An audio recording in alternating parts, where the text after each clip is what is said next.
नमस्कार शेतकरी मित्रांनो, बघणार आहोत आजच्या शेतकऱ्यांसाठी महत्त्वाच्या ठळक बातम्या। सर्वात पहिली बातमी आहे, कांद्याची माती केल्यानंतर केंद्राचा तुरीकडे मोर्चा, मुक्त तूर उडीद आयात धोरणाला पुन्हा मुदतवाढ। त्यानंतरची बातमी आहे, निर्यात बंदी उठवणाऱ्याच्या चर्चेने कांदा आवक घटली। त्यानंतरची बातमी आहे, केंद्रात आणि राज्यात शेतकरी विरोधी सरकार आक्रोश मोर्चात, अमोल कोल्हे यांचा हल्लाबोल। त्यानंतरची बातमी आहे, पणन महासंघाद्वारे अखेर कापूस खरेदीस मान्यता। त्यानंतरची बातमी आहे, चिंताजनक, दुष्काळामुळे गाईच्या किमती उतरल्या।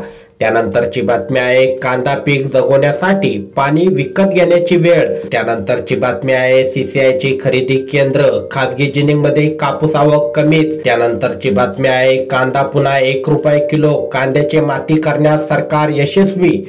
त्यानंतरची बातमी आहे, सांगली जिल्ह्यातील ऊस दराची कोंडी फुटली, पहिली उचल ₹3175। त्यानंतरची बातमी आहे, केंद्राकडून जानेवारीसाठी 23 लाख टनाचा साखर कोटा। तर शेतकरी मित्रांनो, या होत्या काही महत्त्वाच्या ठळक बातम्या।